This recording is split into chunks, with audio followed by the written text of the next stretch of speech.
Channel moon lifestyle. তো তোমরা সবাই কেমন আছো? আশা করছি সবাই ভালো আছো আর সুস্থ আছো। আমরাও খুব ভালো আছি। তো আমি এখন দেখো স্কুল থেকে দীক্ষাকে নিয়ে আসলাম আর পিউকে দিয়ে আসলাম। তো দীক্ষার আজকে এক্সাম শেষ, বাঁচা গেল, একটা ডিউটি শেষ হলো। পিহুর কালকে আছে। তো অনেকটাই দেরি, এখন 12টা বাজে। 12টা বাজেনি এখনো। তো 12টা বাজেনি এখনো। তো অনেকক্ষণই দীক্ষা দাঁড়িয়ে ছিল। তো দীক্ষাকে এসে আম দিয়ে মুড়ি দিয়ে দিলাম, ও খেলো। এই যে আম দিয়ে মুড়ি দিয়ে খাচ্ছে, এটা আমি খেয়েছি। প্রিয় ভাত খেয়ে গেছে, ভাত ভাজি করেছিলাম। আর এদিকে দেখো বাজার চলে এসেছে, ওর পাপা চলে এসেছে। তো চলো দেখাই কি এনেছে, কি রান্নাবাড়ি করব। আর এদিকে অনেক বাসন আছে, এগুলো ধুবো। তারপরে অনেক কাপড়ও বের হয়েছে, সকালে কাপড় ধোয়া, ওইগুলোও মেলা হয়নি, রয়েছে। তো চলো একে একে করবো। তার আগে দেখিয়ে নিই কি বাজার এনেছে। মাছের ডিম, তো মাছের ডিম বানাবো। আর এনেছে ভাত করলা। তো ভাত করলা কিছু করবো না, কারণ কাল দেখি মানে ইচ্ছা নেই আর কি। তো ভাত করলাটা রেখে দিব। আর কালকের একটু একটু তরকারি আছে। তো কালকের একটু একটু তরকারি আছে, তো ডালও আছে। আবার একটু দেখি পিহুর লিগে ভাজতেও পারি, ও ভাত করলা খেতে খুব ভালোবাসে। তো আগে সবার আগে বসাবো ভাতটা বসিয়ে, তারপরে আগে বাসনগুলো ধুবো, ধুয়ে মাছের ডিমটা ধুয়ে টুয়ে তারপরে তরকারিটা বানাবো। একটা তরকারি করবো, আর কোনো কিছু বানাবো না, কারণ কালকের অল্প অল্প তরকারি আছে, যা হয়ে যাবে। তো চলো। আর চলো দীক্ষা কী করছে তোমাদের একবার দেখিয়ে দিই। দীক্ষা শুয়ে শুয়ে এখানে দুধ মুড়ি আম খাচ্ছে, আর এখানে আর পাপার মোবাইল দেখছে। আর ওয়েদার কি বলবো, সকালবেলা তো যে ঝুমাইয়ে বৃষ্টি। তো আমরা ভিজে ভিজে গিয়েছিলাম, ভিজে ভিজে স্কুলে দীক্ষাকে দিয়ে এসেছি, কিন্তু এখন বৃষ্টিটা ছেড়েছে। আমি ছাতি নিয়ে নিয়েছিলাম আর দীক্ষাকে রেনকোট পরে গিয়েছিলাম। খুব জোরে বৃষ্টি। তো চলো চলো এগুলো করে নিই, পরে আসছি তোমাদের সামনে। আগে ভাতটা বসিয়ে নিই, বসিয়ে বাসনগুলো মেজে নিই। তো চলো পরে আসবো। তো ভাত করলা আর আলু কেটে নিয়েছি ভাজার জন্য। আর এখানে দেখো মাছের ডিমটা পরিষ্কার করে নিয়েছি, এদিকে ভাত হয়ে গেছে। আর এদিকে মাছের ডিমের রসার জন্য আলু, পেঁয়াজ, আদা, কাঁচা লঙ্কা এগুলো সব রেডি করে নিয়েছি। ভাতটা নামিয়ে আগে ভাজিটা করে নেব, ভাজিটা করে তারপরে ডিমটা ভেজে রসাটা করব। আর এই যে তরকারি তোমাদের বললামই, কালকের একটু তরকারি, আমি তো ভেবেছিলাম আজকে রান্না করব না।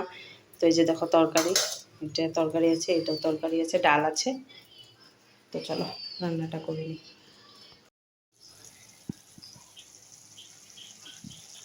তো এখানে মাছ তরকারিটা বসিয়ে দিয়েছি। মাছ না, মাছের ডিম। আর এখানে মাছের ডিমটা ভেজে রেখেছি। মাছের ডিমটা ভাজতে অনেকটা সময় লাগলো। এখানে পেঁয়াজ আর লঙ্কা দিয়ে ভেজেছি, আর এগুলা খালি পেঁয়াজ লঙ্কা ছাড়া দীক্ষার জন্য। আর এখানে তোমাদের তো দেখালাম ভাজি, একটু ভাজি। আর তরকারিটা হলেই হয়ে যাবে। দেখো তেলও ছিটে। কাপড় উপর এখনও মেলতে পারিনি, এই যে এখন যাব ছাদে কাপড়টা মেলতে। আর দীক্ষা এখানে মাছের ডিম খাচ্ছে বসে বসে। ঝাল তো লঙ্কা নাকি এটা।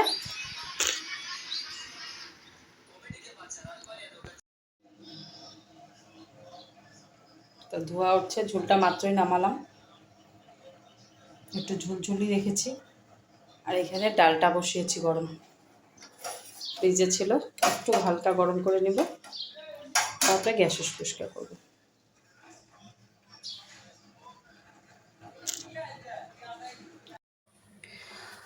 তো চলে এসেছি রাত্রে 9টা বাজে, তখন চলে এসেছি দেখো রুটি বানাতে। তো দীক্ষার বায়না আজকে দুধ দিয়ে রুটি দিয়ে আম দিয়ে খাবে। তো সকাল থেকেই বলছিল, তো সকালে তো স্কুল থেকে আসার পর ওর জন্য আর রুটি রাখতে পারিনি, কম ছিল। তো আমি আর পিহু খেয়ে নিয়েছিলাম।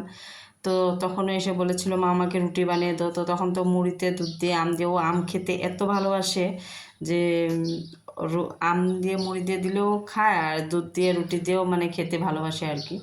তো এখানে দেখো রুটি বানিয়ে নেব, পিহুর জন্য 2টা আর দীক্ষার জন্য 2টা। আর আটাটাও বেশি করে মেখিয়ে রেখে দিয়েছি। কিন্তু দুপুরে সব তরকারি ভাত মানে ভাতটাও একটু বেশি করে বানিয়ে রেখে দিয়েছিলাম, যে রাত্রে জানি আর বানাতে না হয়। তো তরকারিও ছিল, কিন্তু দীক্ষা খাবে না। ওর বায়না ও দুধ দিয়ে রুটি দিয়েই আম দিয়েই খাবে। তো কি করব, বাচ্চারা তো যেটা বলবে এটা শুনতেই হবে। কারণ আমাদেরও কোনো কোনো সময় মনে হয় যে না একটু ভাতটা না খেয়ে যদি রুটি খেতাম ভালো হতো আর কি। তো ওদের আর কি বলবো, ওরা তো ছোটো বাচ্চা, আর ওরা যখনই রাত্রেবেলা কিন্তু প্রায় মানে জিদ করে যে ভাতটা খাবো না, রুটিই খাবো। তো আমি কিন্তু রুটি করেই দিই, প্রায় দিনই রুটি রাত্রে করে দিই, বা আটা মাখাই থাকে তো ওদেরকে বানিয়ে দিই। আর সকালবেলাও স্কুল না থাকলে পরেও ধরো যেটা খেতে চায়, সন্ধ্যার সময় যেটা খেতে চাই ওটাই বানিয়ে দিই। দুপুরবেলা আর কি যেটা তরকারি হয় ওইটা আমার মতন চলে, আমি বলি না আজকে এটা দিয়ে খেতে হবে। দুপুরবেলা এত আর কি করি না, কিন্তু সকাল বিকাল রাত্র মানে ওরা যেরকম বলে আমি ওরকমই ওদেরকে করে দিই। আর বাচ্চা মানুষের তো কী বলবো, মুডের উপরে চলতে হয়। ওরা যেরকম বলবে, নাই তো বলবে খাবো না। তো এদিকে সন্ধ্যার সময় বলছে মা আমার ঘুম পেয়েছে, তো তাড়াহুড়ো করে 9টার সময় ওর জন্য রুটিটা করে নিচ্ছি। আর এদিকে দেখো পিহুর জন্য তেল দিয়ে ভেজে নেব। তেল দিয়ে মানে ও যে ডালটা ছিল, ঠাম্মা ডালটা দিয়েছে, তো ডালটা রুটি ওর জন্য পরোটা করে নেব। আর দীক্ষার জন্য শুকনো রুটি ভেজে নেব, কারণ ও তো দুধ দিয়ে রুটি দিয়ে আম দিয়ে খাবে, তো তার জন্য ওর জন্য শুকনো রুটি। আর যে পর্যন্ত আমার ভিডিওটা দেখেছো তাদের জন্য রইল অসংখ্য ধন্যবাদ। তো আমার কথাটা একটু একটু বেজে যায় আর কি, ভয়েস ওভার দিলে আমার খুবই প্রবলেম হয়, মানে কি বলবো, থতমতো লেগে যায়। এমনি কিন্তু ক্যামেরার সামনে কথা বলতে ওরকম প্রবলেম হয় না, কিন্তু ভয়েস ওভারটা যখনই দিই আমার থতমতো লেগে যায়। তো আমি আর কাটি না, বারবার কেটে করতেও অসুবিধা হয়, তার জন্য একবারেই করে নিই। তো দেখো এখানে রুটি ভেজে নিয়েছি, তো তারপরে দুধটা গরম বসিয়ে দিয়েছি। দুধটা ওর জন্যই বসিয়েছি, পিহু যদি খায় পিহুর জন্য করে দেব। দুধটা একটু গরম করে দেব, কারণ ও তো খেতে চায় না। আর এদিকে আটাটা বললাম তোমাদের মেখে রেখেছি সকালের জন্য, কারণ পিহুর এক্সাম আছে কালকে, তো আর দীক্ষা নেই, পিহুর আছে। তো আবার সকালে মাখবো, রাত্রেও মাখবো, সকালে, তার জন্য ভাবলাম যে না আটাটা একটু বেশি করেই মেখে রেখে দিই, সকালেও হয়ে যাবে। আর কারণ আমি তো সকালে রুটিই খাই, আর পিহু এত সকালে ভাত খেয়ে যাবে না, তো আটাটা একটু বেশি করে মেখিয়ে রেখে দিলাম। তো এদিকে বাসন অনেকই আছে, ধুবো। চায়ের বাসন দুইবার চা হয়েছে। তো ওর পাপা সর্দি লেগেছিল, আবার বলছে চা খাবে, তো আরেকবার চা বানিয়েছিলাম। তো এই বাটিটার মধ্যে দীক্ষার জন্য দুধ রুটিটা বাড়বো আর কি, তার জন্য বাটিটা খালি ধুয়ে নিব, আর ওদেরকে খাওয়া দিয়ে তারপরে আমি বাসনগুলো মাজবো। তো চলো ওর খাওয়াটা রেডি করে নিই।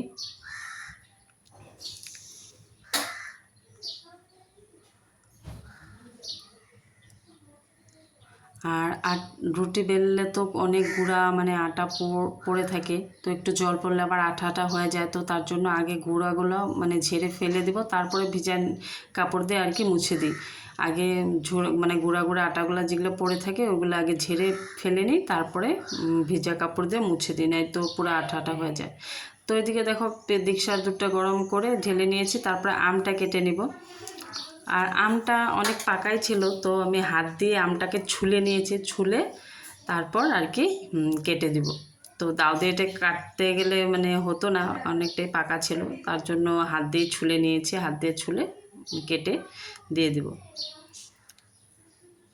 তো এখন বাজে প্রায় 10টা বাজেনি, 10 মিনিট বাকি আছে। তো ওদের খাওয়াটা আগে দিয়ে নিই, তারপরে আমরা খাওয়া দাওয়া করব। আর ওর পাপাও ঘুমিয়ে আছে, তো ভাবলাম ওরা খেয়ে নিক, তারপরে আমি আর ওর পাপা খাবো। তো এদিকে দেখো দীক্ষাকে আর পিহুকে খেতে দিয়েছি, আর পিহু খাচ্ছে গুড় দিয়ে। ওকে কত বললাম দুধ নে, একটু দুধ গরম করে দিয়ে দুধ দিয়ে আম দিয়ে খা, বলছে না খাবে না। আমটাও দিয়েছিলাম সামনে, যেয়ে বললাম খেয়ে নে, আর রুটি দিয়ে খেয়ে দেখ ভালো লাগবে, তো বলছে না খাবে না, গুড় দিয়ে খাবে, তো খাচ্ছে। আর এদিকে বৃষ্টি পড়ছিল, তো বাইরে কাপড়গুলো তো বিকালবেলা ধুয়েছিলাম, দীক্ষার স্কুল ড্রেসও ধুয়েছিলাম, তো ওইগুলো সব এনে রেখে দিয়েছি, আর যা পারছি চেয়ারের মধ্যে মেলে রেখেছি। তো চলে এসেছি রাত্রে, সব কাজও শেষ, মশারি টানিয়ে নিয়েছি। তো আমার ভিডিওটা যদি তোমাদের ভালো লেগে থাকে তো প্লিজ একটা শেয়ার করে দিও, একটা লাইক করে দিও, আর একটা সাবস্ক্রাইব করে দিও। তো সবাই ভালো থেকে সুস্থ থেকে দেখা হবে আবার একটা নতুন ভিডিওর সাথে, তো তখনের জন্য টাটা।